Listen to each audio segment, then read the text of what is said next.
ওং নমঃ ভগবতে বাসুদেবায়। শ্রীমদ্ ভগবদ গীতা একাদশ অধ্যায় বিশ্বরূপ দর্শন যোগ। হরে কৃষ্ণ।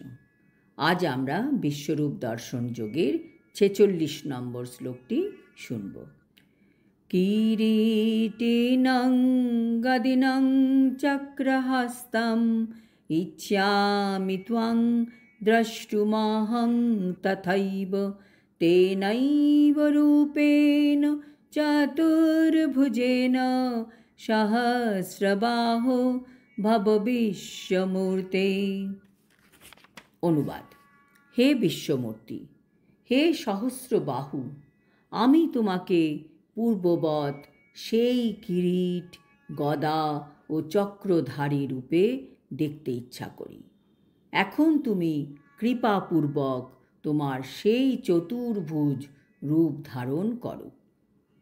তাৎপর্য: অর্জুন কৃষ্ণকে অনুরোধ করছেন। কি অনুরোধ করছেন?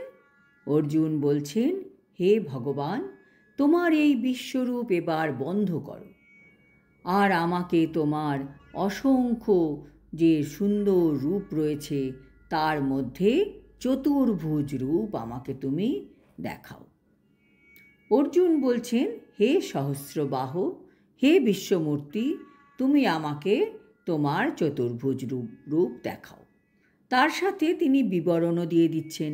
তিনি বলছেন, যে রূপে তোমার মাথায় থাকবে মণি মাণিক্য খচিত কিরীট, এক হাতে থাকবে গদা এবং অন্য হাতে থাকবে চক্র, অন্য দুই হাতে থাকবে শঙ্খ এবং পদ্ম। মানে অর্জুন ভগবানের নারায়ণ রূপ দর্শন করতে চাইছিলেন। অর্জুনের মধ্যে যে প্রবল ইচ্ছা ভগবানকে পাওয়ার, ঠিক সেই রকম ইচ্ছা আমাদেরও থাকতে হবে ভগবানকে পাওয়ার জন্য। ভক্তরা সব রকম নিয়ম কানুন পালন করেন, নিয়মিত জপ করেন, তার সাথে সাথে এই তীব্র বাসনা থাকতে হবে ভগবানকে পাওয়ার জন্য। ব্রহ্মসংহিতাতে বলা হয়েছে, রামাদি মূর্তিষু কলা নিয়মেন তিষ্ঠন। ভগবান শত সহস্র রূপে নিত্যকাল বিরাজমান এবং তাদের মধ্যে রাম, নৃসিংহ, নারায়ণ আদি রূপগুলি প্রধান। ভগবানের অসংখ্য রূপ আছে। সমুদ্রে যে অগুন্তি ঢেউ দেখা যায়, ভগবানের তেমনই অগুন্তি রূপ আছে। সমুদ্রের ঢেউ গোনা গেলেও গোনা যাবে, কিন্তু ভগবানের রূপ গোনা যায় না। কিন্তু অর্জুন জানতেন যে শ্রীকৃষ্ণই আদি পরমেশ্বর ভগবান, যিনি তার অনিত্য বিশ্বরূপটি ধারণ করেছেন। এখন তিনি চিন্ময় নারায়ণ রূপটি দেখতে চাইছেন। এই শ্লোকটি শ্রীমদ্ ভাগবতের সিদ্ধান্তই প্রতিষ্ঠিত করছে, অর্থাৎ শ্রীকৃষ্ণই স্বয়ং ভগবান এবং সমস্ত অংশ ও কলা অবতারেরা তার থেকেই উদ্ভূত হয়েছেন। ভগবান তার অংশ প্রকাশ থেকে অভিন্ন এবং অগণিত সমস্ত রূপেই তিনি ভগবান। কিন্তু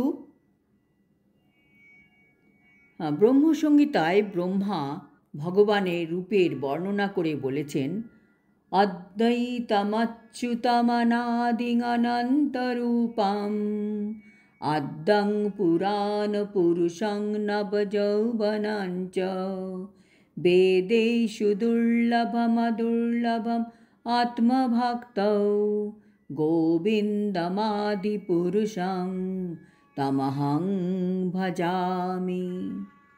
তিনিই পুরানো পুরুষ, আবার তিনিই নবযৌবন সম্পন্ন। সেটি পরমেশ্বর ভগবানের নিত্যরূপ। শ্রীকৃষ্ণকে যিনি জানেন, তিনি অচিরেই এই জড় জগতের সমস্ত কলুষ থেকে মুক্ত হন। আজ এই পর্যন্ত।